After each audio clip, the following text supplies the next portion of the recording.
मंगलमय मंगल करण वीतराग विज्ञान नमो ताहि जाति भये अर्हंतादि जो विद्यादि सागर सुधी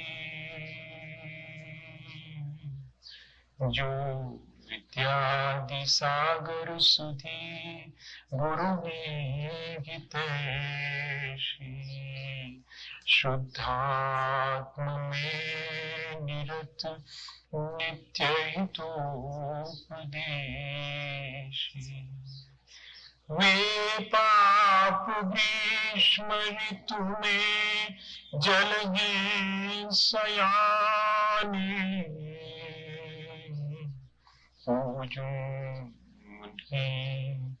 सतत केवल ज्ञान पाने की सतत केवल ज्ञान पाने। बोलिए भगवान महावीर स्वामी की, आचार्य कुंद कुंद स्वामी की, आचार्य गुरुवर विद्यासागर मुनि महाराज की।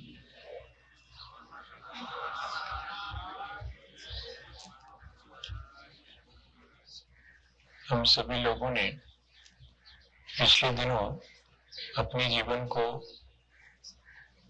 ऊंचा उठाने के लिए, अच्छा बनाने के लिए 16 कारण भावनाओं पर विचार किया है। वो 16 कारण भावनाएं हमें तीर्थंकर जितनी ऊंचाई दे सकती हैं,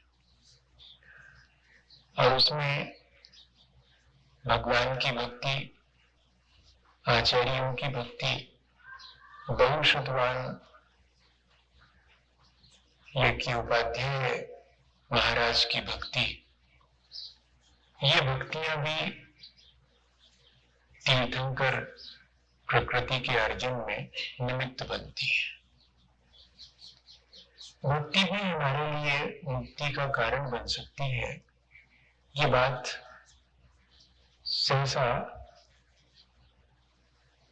स्वीकृत नहीं हो पाती मन में। क्या भक्ति से भी कोई मुक्ति हासिल कर सकता है? हाँ, यदि भक्ति का कॉन्सेप्ट अपना बहुत क्लियर हो। भक्ति के मायने भगवान के गुणों का गान करना इतना ही नहीं है। भगवान के गुणों का चिंतन करना या भगवान के गुणों का स्मरण करना इतना ही भक्ति का अर्थ नहीं है। भक्ति में यह तो होता ही है कि हम भगवान के गुणगान करते हैं, उनके गुणों का चिंतन करते हैं, उनके गुणों का स्मरण करते हैं, लेकिन साथ में हम उनके जैसे बनने की भावना भी पाते हैं। ये जो भावना है उनके जैसे बनने की, वास्तव में वही भक्ति है। और भगवान जैसे बनने के लिए फिर हम भगवान के प्रति समर्पित हो। भक्ति में दूसरी विशेषता ये है कि एक तो हम भावना करते हैं कि हम भगवान के जैसे बने, और दूसरी चीज कि हम उनके प्रति अपनी श्रद्धा और समर्पण व्यक्त करते हैं। फिर हमारे और उनके बीच जो डिस्टेंस है वो धीरे धीरे कम होती चली जाती है। डिस्टेंस किस चीज की है? हम और उनमें, भगवान में क्या फर्क है, ये अगर हम गौर से देखें तो बड़ा स्थूल सा फर्क दिखाई पड़ता है कि वे वीतरागी हैं और हम 24 घंटे राग द्वेष में लगे हुए हैं। वे निष्कषाय हैं और हमारे अंदर अभी कषायें कोई भी नहीं घटी है, बल्कि कभी कभी तो वे कषायें बहुत बढ़ जाती हैं और हम उन पर नियंत्रण नहीं कर पाते। तो ये जो मेजर डिफरेंस है, ये जो हमारी ईश्वर से दूरी मेंटेन करने में मदद करता है, यह हमें ईश्वर से पृथक करता है, विभक्त करता है। हमें जोड़ने नहीं देता है। भक्त यानी जुड़ना और विभक्त होना टू डिवाइड, दूर हो जाना। हम भगवान की भक्ति में भगवान से निकटता हासिल करते हैं, उनसे अपने को जोड़ने की प्रक्रिया शुरू करते हैं और सारे दिन उनसे ही जुड़े रहते हैं। अगर ऐसा हमारे जीवन में घटित हो जाए तो बताइएगा कि ये भक्ति हमारे जीवन को और उतनी ऊंचाई नहीं देगी क्या? एक तो हम इतने ऊंचे तीर्थंकर जैसे बनने की भावना भा रहे हैं और निरंतर उनसे अपनी दूरी कम कर रहे हैं, उनकी तरफ बढ़ते चले जा रहे हैं, यानी अपने राग द्वेष को घटा रहे हैं, अपनी कषायों को मंद कर रहे हैं, तो हमारी उनसे जो दूरी है वो कम हो रही है। भक्ति ये काम करती है। अनंत भगवान की भक्ति, उनके गुणों का स्मरण हमारे जीवन को अनंत जैसे बनने की प्रेरणा देता है। आचार्य भगवंतों की भक्ति और उनका गुणगान हमें उनके जैसे बनने की प्रेरणा देता है और उपाध्याय की भक्ति उनके जैसे बनने की प्रेरणा देती है। तो हम किसके जैसे बने? तीन तीन लोग हैं। हम उपाध्याय जैसे बन जावे, आचार्य जैसे बन जावे, अनंत भगवान जैसे बन जावे। अरे किसी एक की भक्ति रख देते तो काम हो जाता, तो हमें सुविधा हो जाती। तो कितनी भक्ति तो एक ही की है। इन तीनों में भी एकता है। कौन सी वाली एकता? क्योंकि ये तीनों अपने आत्म कल्याण के साथ प्राणी मात्र के कल्याण में लगे हुए लोग हैं। उनकी भक्ति कर रहे हैं अपन, और किसी की निषिद्ध भगवान तक की नहीं कर रहे अपन। क्योंकि अभी हमें तीर्थंकर जैसी ऊंचाई छूनी है। अभी सिर्फ हमें अपने आत्मा के कल्याण की बात नहीं करनी, अभी तो प्राणी मात्र के कल्याण के साथ साथ अपने आत्म कल्याण। इसलिए इन तीनों की भक्ति जरूरी। ये तीनों एक ही हैं। लगता जरूर है कि अनंत भगवान की भक्ति करें, कि आचार्य की करें, कि उपाध्याय की करें। देखें तो अनंत भगवान भी प्राणी मात्र के कल्याण के लिए और समूह शरण में बैठे हुए हैं। आचार्य भगवंत अपने शिष्यों के लिए निरंतर प्रेरणा देकर के मोक्ष मार्ग पे लगा रहे हैं। वे चलते हैं तो उनको संभालते हैं, चलना सिखाते हैं हाथ पकड़ करके। और उपाध्याय महाराज तो विभिन्न प्रकार के नक्शे पकड़ा देते हैं चलने वाले को। देखो चलो कोई बात नहीं है, महाराज से पूछ करके चलना, आचार्य महाराज से। लेकिन जब कभी कहीं गड़बड़ाने लगो तो देखो ये मैप है, इस डायरेक्शन में यहाँ से ऐसे जाया जाता है, यहाँ से ऐसे जाया जाता है। वो माइल स्टोन की तरह और हमें जगह जगह पर इशारा करते हैं कि इधर मैं तुम्हारे साथ चलूंगा तो नहीं, मैं तुम्हें चलना भी नहीं सिखाऊंगा, ना हाथ पकड़ूंगा, मैं तो सिर्फ ये बताऊंगा कि कहीं भटकने लगो तो ये है मैप। वो इस तरह की शिक्षा देते हैं। दूसरे के कल्याण के लिए इस तरह वे अपने जीवन को समर्पित करते हैं, इसलिए हम उनकी भक्ति कर रहे हैं। और ये तीनों चीजें अपन समझ चुके हैं। एक और शेष बची है, प्रवचन भक्ति। ये क्या चीज है? प्रवचन किसे कहेंगे? प्रकृष्ट वचन को प्रवचन कहते हैं, और प्रकृष्ट वचन तो तीर्थंकरों के ही होते हैं। इसलिए तीर्थंकर की वाणी की भी भक्ति, अनंत भगवान की वाणी की भी भक्ति। बताइए, अनंत भगवान की भक्ति, अनंत भगवान के बताए गए रास्ते पर चलने और दूसरे को चलाने वाले की भक्ति, अनंत भगवान के द्वारा कही गई वाणी को अपनी तरह से और लोगों को समझाने वालों की भक्ति। और फिर कहते साक्षात अनंत भगवान की दिव्य ध्वनि, उनके उस द्वादशांग की भक्ति, वो भक्ति भी कारण बन सकती। इन चार में से कोई भी हम अगर देखें तो सब हमारे कल्याण के लिए ही है। अनंत भगवान की वाणी सबसे श्रेष्ठ है, उससे प्रकर्ष वचन किसी के नहीं होते। उन्हीं की वाणी के आधार पर जब गंधर्व द्वादशांग की रचना करते हैं तो वे सेकंड नंबर के वक्ता कहलाते हैं। मूल कर्ता तो जो है अनंत भगवान है, फिर उसके बाद गंधर्व, प्रतिगंधर्व, देवा, और फिर आचार्य भगवान तीसरे वक्ता है, तीसरे प्रवचन करता है। पर सबसे श्रेष्ठ जो वचन है वो तो अनंत भगवान के हैं। ऐसे अनंत भगवान की भक्ति करने के मायने क्या है? उस जिनवाणी के गुणगान करना, उस जिनवाणी का हमेशा स्मरण करना, सारी चीजें लागू करना पड़ेंगी और उस जिनवाणी में जो लिखा हुआ है उसके अनुसार आचरण करना, ये कहलाएगी भक्ति। ये नहीं कहलाएगी कि सटखंड आगम बांध करके 16 पुस्तकें और एक आसन पे रखो, फिर बाद में आरती उतारो, अर्घ चढ़ाओ, पता लगा कि आरती वहीं रखी रही तो और गड़बड़ हो गई, और पता लगा कि उसी के ऊपर चावल चढ़ा दिए तो उसमें शास्त्र के पन्ने और जो है वो खराब हो गए। तो भक्ति के मायने सिर्फ आरती उतार लेना और अर्घ चढ़ा देना नहीं है। भक्ति के मायने है कि मैं दिन भर जिनेंद्र भगवान की वाणी का स्मरण करूं, मैं उसका चिंतन करूं जैसे ही मुझे वक्त मिले। अभी तो अपन को वक्त मिलता है तो यहाँ वहां की बातों का चिंतन करते हैं। जिनेंद्र भगवान की वाणी का जो निरंतर चिंतन करेगा वो कहलाएगी कि हाँ वाकई में भक्ति कर रहा है, और तब जाकर के उतनी ऊंचाई प्राप्त होगी। कैसे हम आसानी से जिनेंद्र भगवान की वाणी का चिंतन करके राग द्वेष से बच जाएंगे, और राग द्वेष से बच गए तो भगवान के निकट हो गए, अपनी इस भगवत्ता के निकट हो गए। ये कितना आसान सा उपाय है, जितना आता है उतना ही। कई लोग कहते हैं हमें याद नहीं रहता, अरे थोड़ा बहुत नमोकार मंत्र तो याद रहता होगा। जिनवाणी पूरी की पूरी नमोकार मंत्र में समाई है, द्वादशांग है पूरा। अगर हम अनंत भगवान के गुणों को देखें तो 46 मूल गुण हैं, उसमें से 4 अनंत चतुष्टय ले लो, बाकी छोड़ दो अगर, तो 4 अनंत चतुष्टय कैसे प्राप्त हुआ है उनको 4 घातीय कर्मों के नाश से भी 4 घातीय कर्मों की प्रकृतियां और उत्तर प्रकृतियां कितनी है, सारा कर्म कांड आ गया उसके भीतर।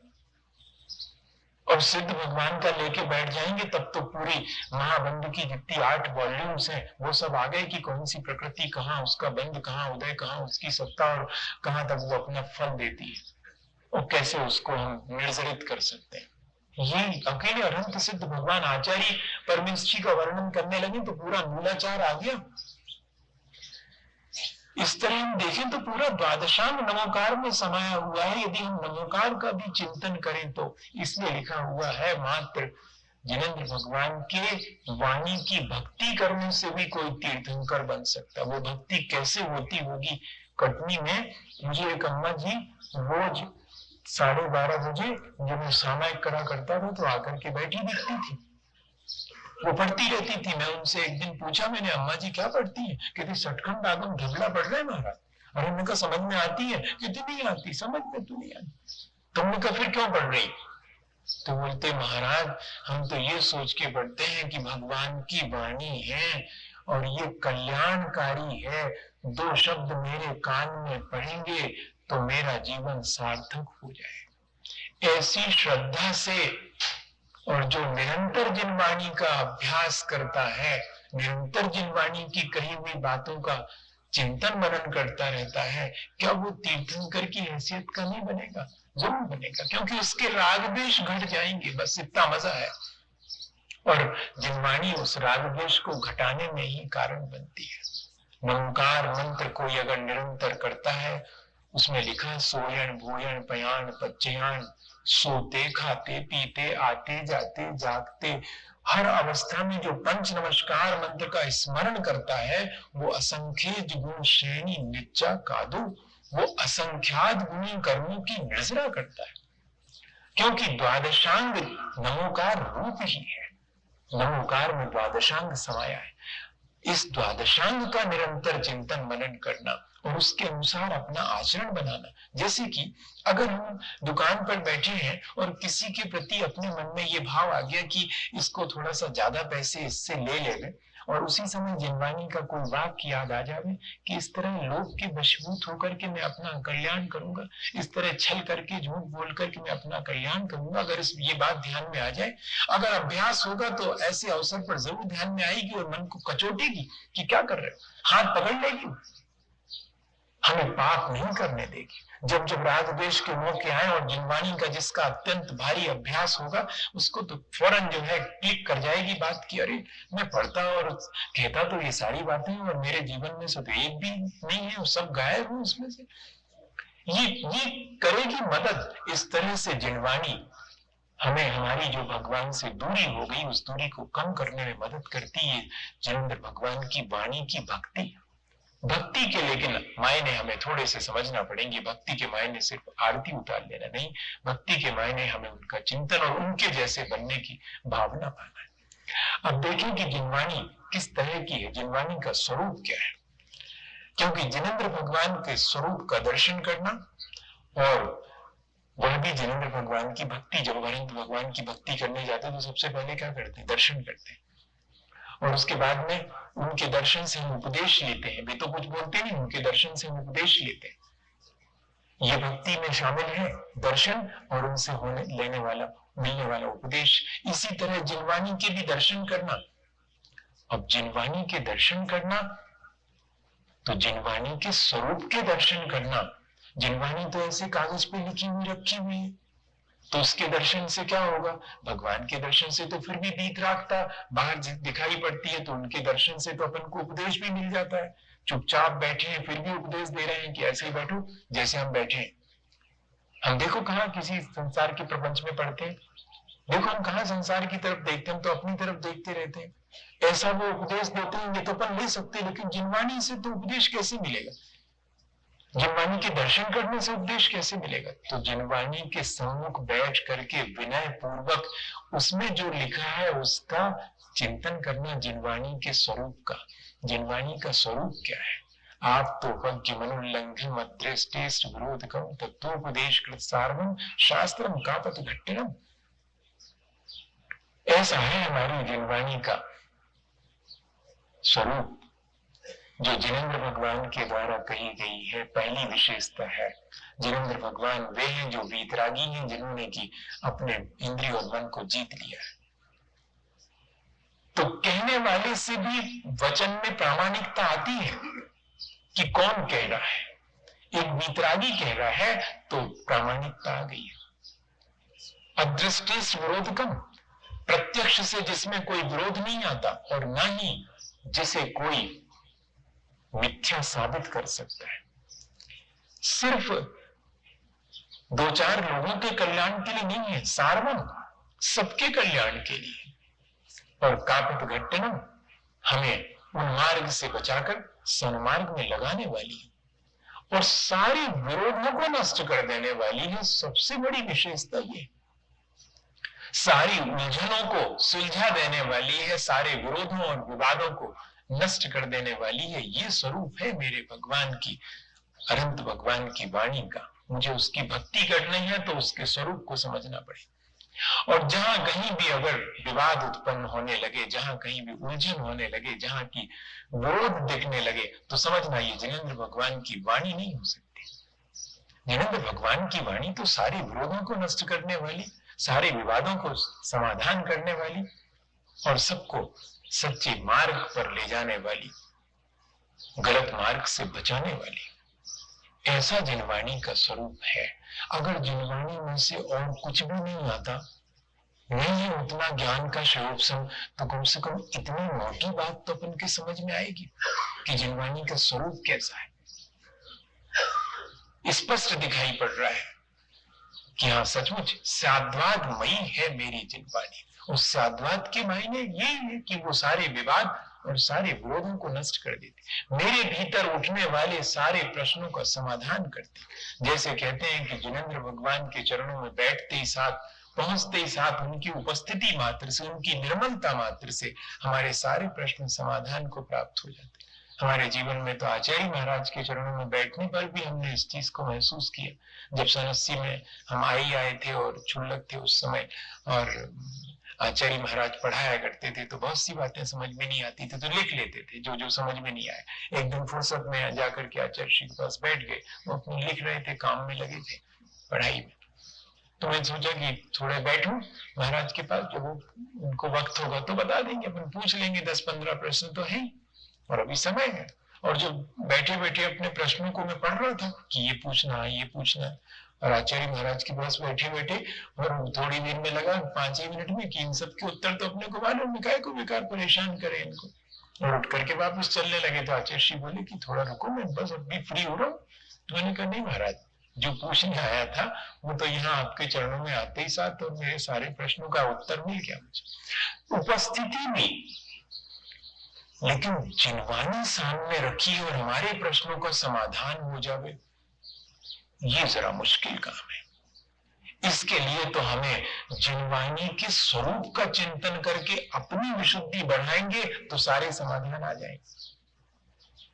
जिनवानी सामने रखी है और हम क्या विचार कर रहे हैं, इसमें जो लिखा है वो तो मेरे क्षयोपशम से बहुत ऊंची चीज है। मेरा क्षयोपशम तो अत्यंत अल्प है, मैं अज्ञानी, मैं इतने बड़े शास्त्र का अभ्यास कैसे करूं, पर इतना अवश्य है कि इसके अभ्यास से मेरे अंदर सारी चीजों का समाधान हो जाएगा। जिनवानी सारे विरोधों को नष्ट करके मुझे सन्मार्ग में लगाती है। अगर ऐसी श्रद्धा जिनवाणी के प्रति हमारे मन में बढ़ती चली जाए तो आप आश्चर्य करेंगे कि जिनवाणी सामने रखते ही साथ, जैसे कि गद्दी पर जिनवाणी आते ही और रखते ही साथ, और जो भी वक्ता है उसकी निर्मलता अगर बढ़ती चली जाती है, बिना अभ्यास के भी बढ़ती चली जाती, ये जिनवाणी की उपस्थिति भी हमारे अंदर, यदि उसके प्रति हमारे मन में भक्ति है, श्रद्धा है, तो ज्ञान नहीं भी हो तब भी आपका क्षयोपशम अपने आप बढ़ता चला जाएगा। ये काम करती है। और साथ में इस जिनवाणी से सबका कल्याण होता है, मेरा भी और सबका भी। ये जिनवाणी मुझे यही समझाती है कि अपने कल्याण के साथ साथ सब जीवों के कल्याण की भावना भाना। इतनी मोटी बात याद नहीं रहेगी क्या जो उसमें लिखी है, इतनी सी अभी पढ़ा ही नहीं अपन ने, बस इतने उसका स्वरूप समझ रहे हैं जिनवाणी का। अगर वो स्वरूप भी हमारे मन में विचारों में आता रहे तो ये जो चिंतन है जिनवाणी के स्वरूप का, जिसको हम भक्ति कह रहे हैं, क्योंकि वो भक्ति का एक अंग है, दर्शन करना और उस दर्शन के साथ साथ उसके स्वरूप का चिंतन करना, ये भक्ति में शामिल है।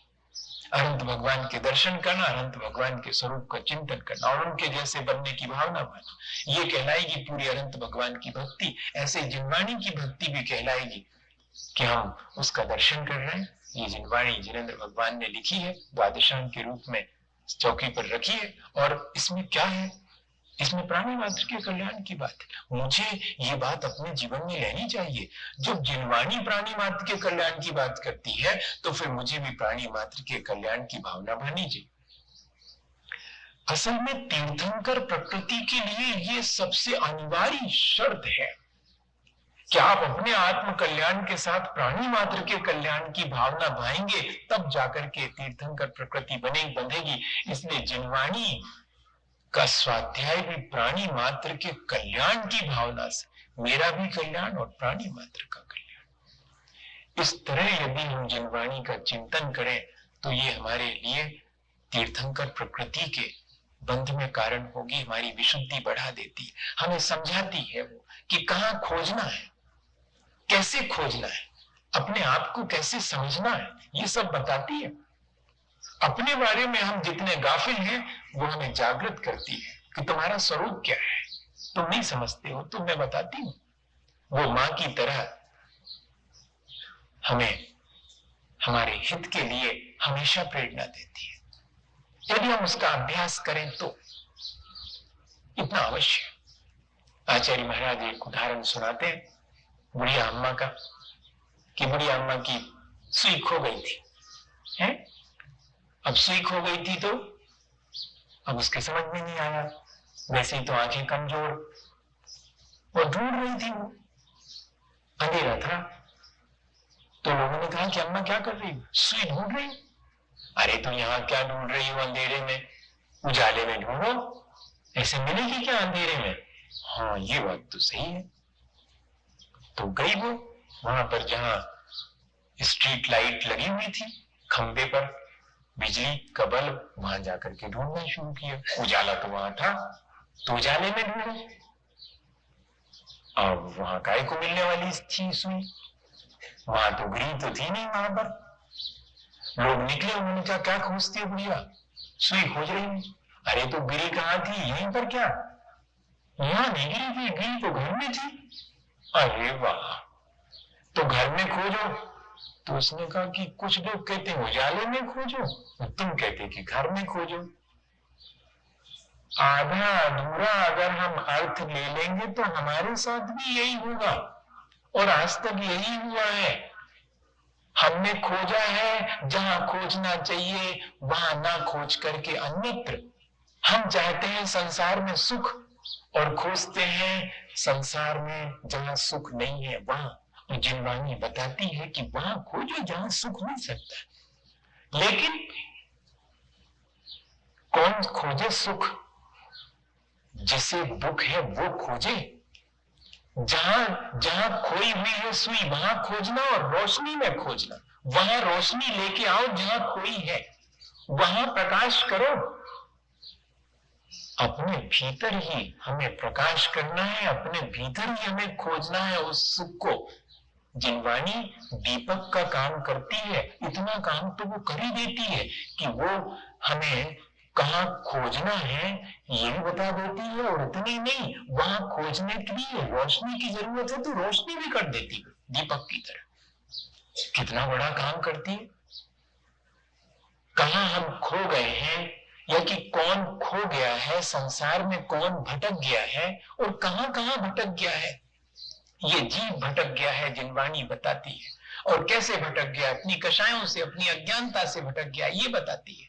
और इतना ही नहीं, हमें रोशनी भी देती है कि घबराओ मत, भटक गए हो कोई बात नहीं, रास्ता वो है, सीधा रास्ता है। तुम जहां भटक गए हो और वो जो तुम हो, तुम भटक गए हो, दोनों के बारे में बता दिया कि कौन भटका है और कहां भटका है, ये बता दिया। और जाना कहां ये बता रही है, रोशनी कर रही है कि वहां जाना था, तुम भटक तो यहां गए। भटकन समझ में आ जाए और कौन भटका है ये समझ में आ जावे और रास्ता सच्चा क्या है ये समझ में आ जावे तो बताइएगा, कोई आसानी से पार नहीं हो जाएगा? हो ही जाएगा। इतना बड़ा काम करती है। और किसी एक के लिए नहीं, सबसे बड़ी चीज जो उसको सुनेगा उस सब के लिए सार्वम।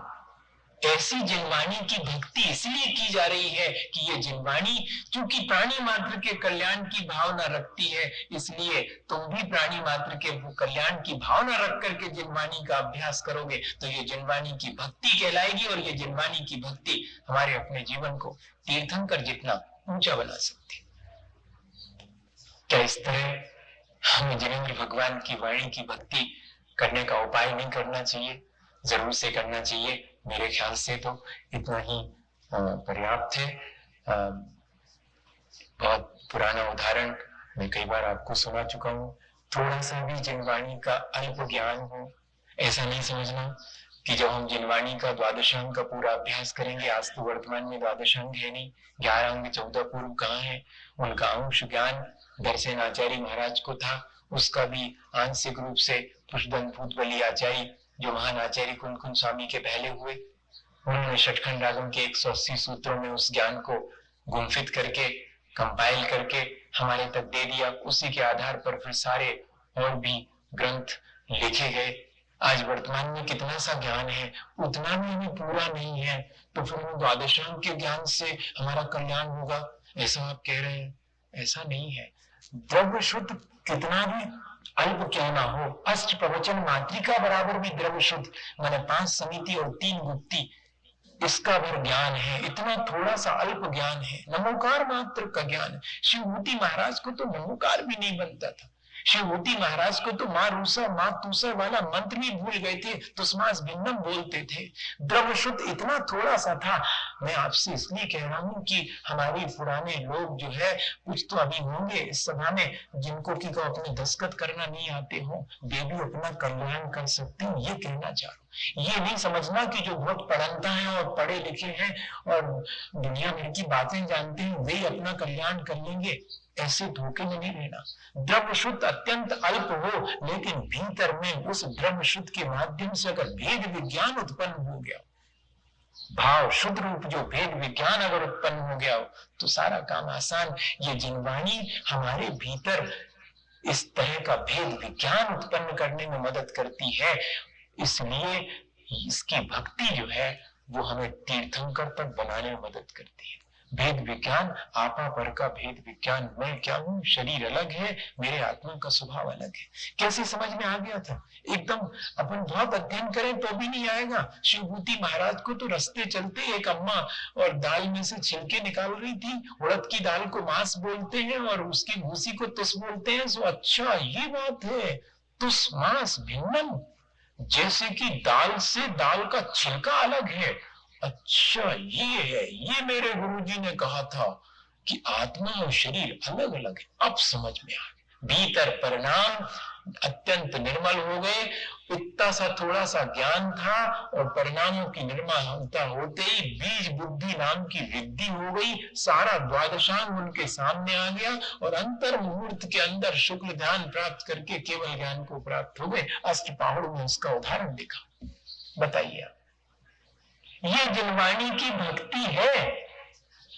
जरा सी देर का काम है। अगर भक्ति से हमारे भीतर निर्मलता आ जाए तो अनंत भगवान की भक्ति, आचार्य भगवंतों की भक्ति, उपाध्याय परमेश्वर की भक्ति और जिनवाणी की भक्ति, ये भक्ति हमारे परिणामों को जितना निर्मल बनाती है उतना ज्यादा हमारा जीवन ऊंचा उठता है। इनका हमेशा अभ्यास करना, इनका चिंतन मनन करना, इन चारों प्रकार की भक्ति को अपने जीवन में और लाने का प्रयास करना, यही हमारा अगर उद्देश्य रहे जीवन का तो जरूर हमारा जीवन बहुत ऊंचा उठेगा। इसी भावना के साथ कि अपन इन भक्तियों के माध्यम से भी अपने जीवन को ऊंचा उठाएं। बोले आचार्य गुरु विद्यासागर मुनि महाराज की। हे गुरुवर शाश्वत सुख दर्शक यह नग्न स्वरूप तुम्हारा है। जग की नश्वरता का सच्चा दिग्दर्शन करने वाला है। पच का गाफिल निद्रा में सोता हो, अथवा वह शिव के निष्कंटक पथ में विषकंटक बोता हो।